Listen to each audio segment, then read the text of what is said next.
It's Curious Kids Weekend Picks, where a kid from the Curious Kids Club gets to pick the episode. So, what episode are we going to hear today? Hi, my name is Augie. I live in California, and my favorite episode is Where Does Wastewater Go After I Flush the Toilet?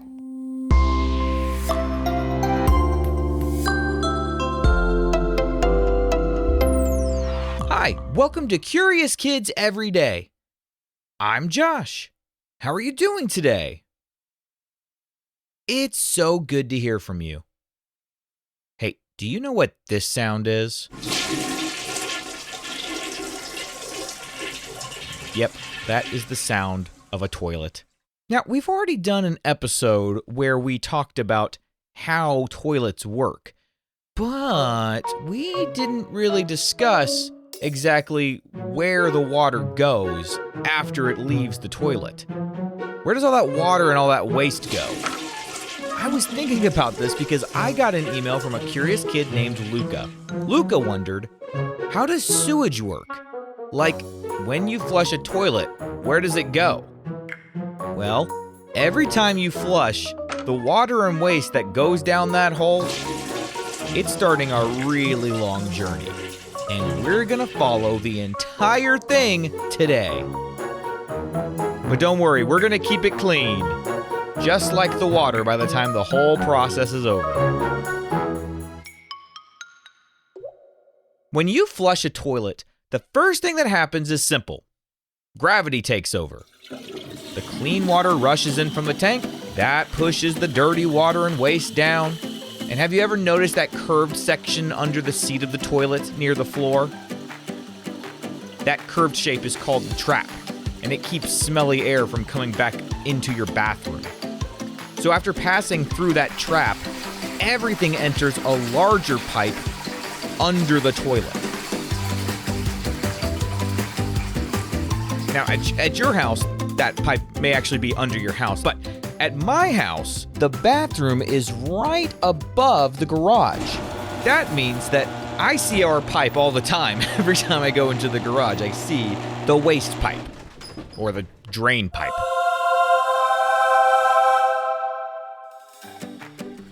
It runs down from the ceiling of the garage, which is right underneath the floor of the bathroom. And it runs down the wall of the garage and then goes into the wall. Yep, the pipe just goes straight into the wall. So does all the waste just live behind our garage walls? No. It connects to even bigger underground pipes called sewer lines. Now, these sewer lines all angle downward so that the wastewater can keep moving. Have you ever played with water inside of a pipe and you've tilted the pipe so the water runs out one way, or tilted it the other way so that the water runs out the other way?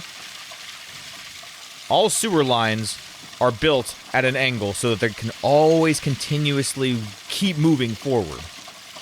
The water and waste don't need a motor or pump for this part of the trip because gravity just does its thing.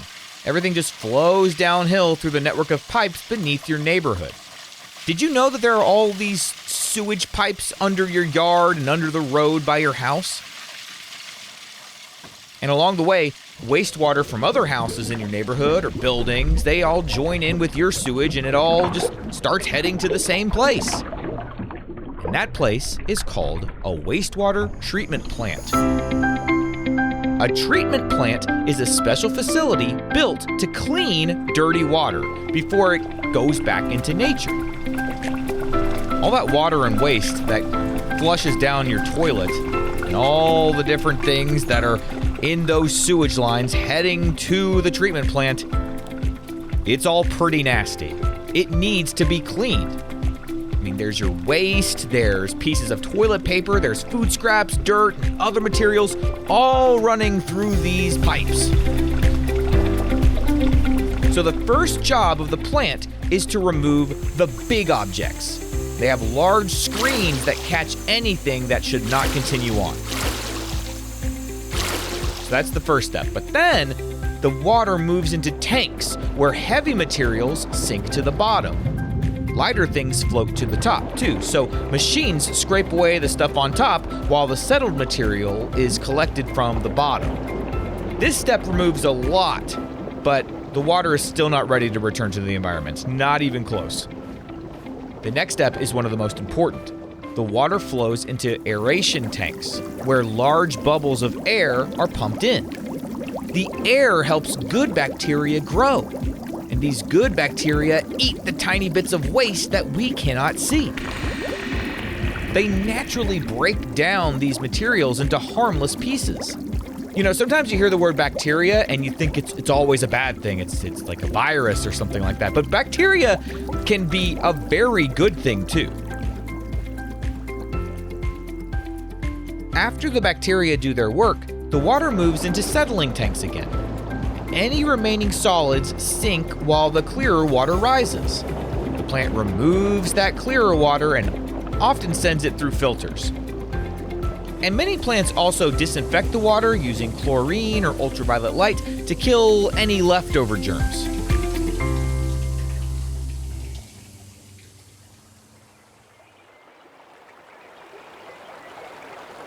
Finally, the cleaned water flows back into rivers and lakes. And some towns reuse this water for watering parks or farmland. So the short answer is, when you flush, that water ends up back in rivers and lakes. But it's cleaned very, very, very, very, very, very, very, very thoroughly first. But you might be wondering, what about all the leftover solids? You know, the big stuff you flush down the toilet? Well, when those solids sink to the bottom in the early settling tanks, that material is called sludge, and it's treated separately. Sometimes it's heated or dried or sent to a landfill, depending on the plant, but sometimes it's turned into fertilizer. And fertilizer is used to grow plants. Isn't that amazing? Our waste can be used to keep nature growing. And we've got an amazing system set up so that every time you flush, everything gets cleaned and some of it gets reused. In a way, your waste can actually help the environment. Isn't that so cool? So don't forget to flush.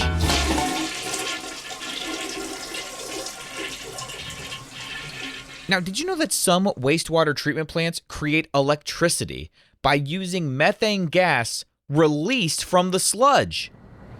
So that means that the plant can power some of its own machines using the sludge that it's cleaning at the plant.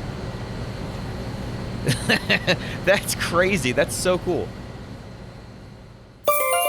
All right, let's have a quick quiz.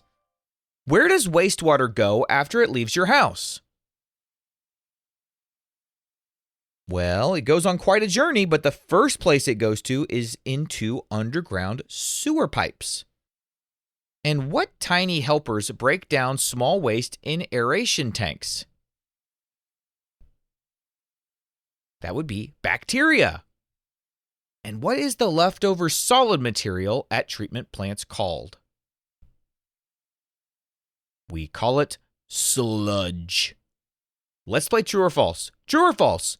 Wastewater treatment plants help make dirty water clean again. That's true. True or false? Wastewater flows uphill to get to the plant.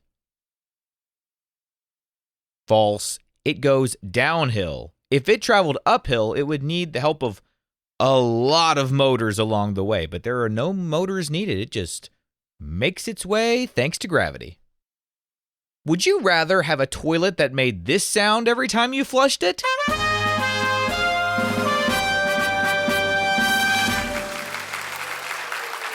Or this sound?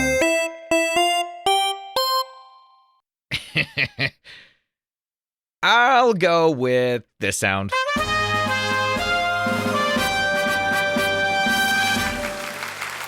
All right, let's play What Am I? What am I? I fill with air bubbles. I help bacteria stay active. And I break down tiny bits of waste. What am I? I am an aeration tank. Here's another one. What am I? I allow solids to sink. Clearer water ends up above me. And I am used more than once during treatment. What am I? I am a settling tank. All right, one more. What am I? I am made from leftover solids. I can be heated or dried. Sometimes I fertilize farmland. What am I? I am sludge. Well, the next time you flush the toilet, now you know exactly what happens to everything that goes down the hole. The waste doesn't just disappear. It goes on a really long trip through pipes and tanks. It gets cleaned really carefully, and then it returns to the environment as safe water again. Or in the case of the sludge, it might even become fertilizer. Think about that. Every time you flush the toilet, you're starting a really long journey for all that water. That's pretty amazing. What kind of question do you think we'll ask tomorrow on Curious Kids Every Day? I can't wait to find out. So until then, keep asking questions and stay curious, kids.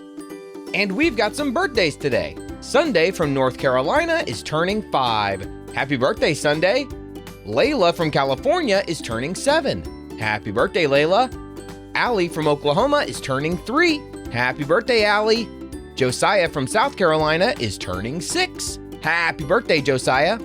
Evelyn from Massachusetts is turning 6. Happy birthday, Evelyn. Penn from Washington is turning 2. Happy birthday, Penn. Jet from Texas is turning 5. Happy birthday, Jet. Prana from New Jersey is turning 5. Happy birthday, Prana. Hazel from Delaware is turning 7. Happy birthday, Hazel. Eleanor from Utah is turning 4. Happy birthday, Eleanor. Jasper from New Zealand is turning 6. Happy birthday, Jasper. Austin from California is turning 4. Happy birthday, Austin. Cade from Michigan is turning 4. Happy birthday, Cade. Emily from Pennsylvania is turning 8. Happy birthday, Emily. Sylvie from Florida is turning 3. Happy birthday, Sylvie. Owen from New Jersey is turning 6. Happy birthday, Owen. Emmett from California is turning 6. Happy birthday, Emmett. Liam from Singapore is turning 6. Happy birthday, Liam.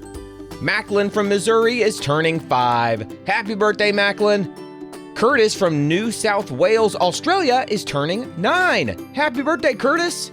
Maximus from Texas is turning 5. Happy birthday, Maximus. Luke from the United Kingdom is turning 7. Happy birthday, Luke. And Astoria from Washington is turning 6. Happy birthday, Astoria. To all the grown-ups listening, if your curious kid wants their birthday mentioned on the show, please visit supportcuriouskids.com and join the Curious Kids Club. That's supportcuriouskids.com. See you tomorrow.